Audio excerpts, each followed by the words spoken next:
Hello guys! Hello, Earth signs, Virgo, Capricorn, and Taurus. Welcome dito sa aking channel.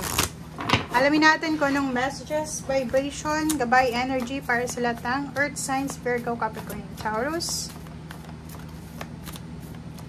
Ano ba ang messages, vibration, gabay, energy para sa inyong lahat?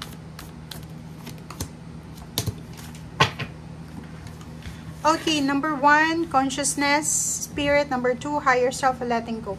Earth signs, Virgo, Capricorn, and Taurus.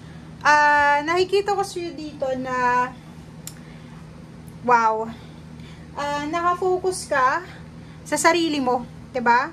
Nakafocus ka sa spiritual mong paniniwala, nakafocus ka sa health mo, nakafocus ka sa lahat na involved sa'yo, okay? Sobrang positivity or sobrang abundance and prosperity ito na mararamdaman mo sa weekend na to.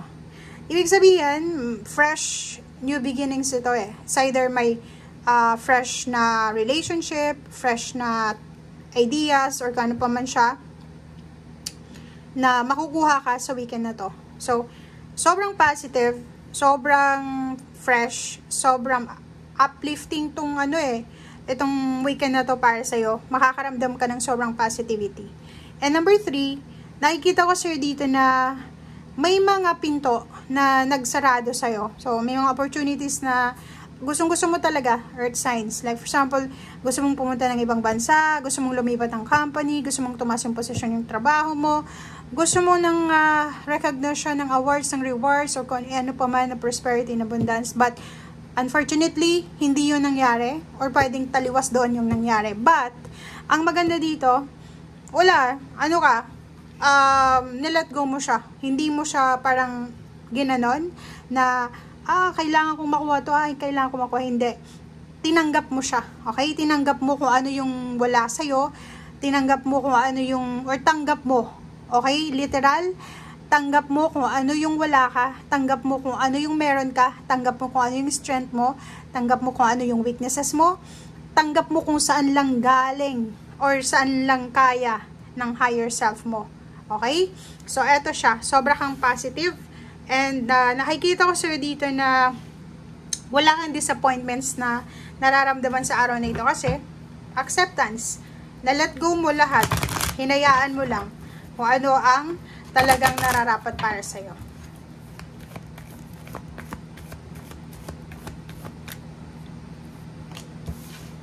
Wow, house. Okay, nakikita ko sa'yo dito na this weekend, mayroon sa inyong naghihintay. Okay? It's either naghihintay ka ng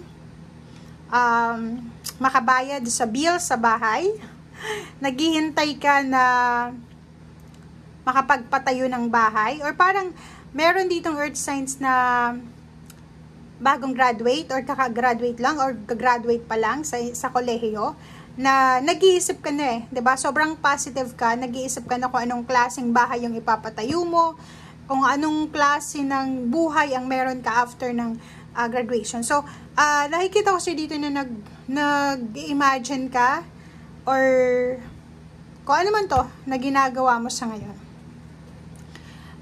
Mayroon din dito na earth signs na nag-iisip sila kung magpaparenovate ba sila ng bahay, nag-iisip sila kung mag-aasawa pa ba sila, nag-iisip sila kung magkakaroon pa ba sila ng anak, or nag-iisip sila kung ano ba ang kahihinatnan ng kanilang pamilya or ng kanilang plano sa buhay. Parang ganon.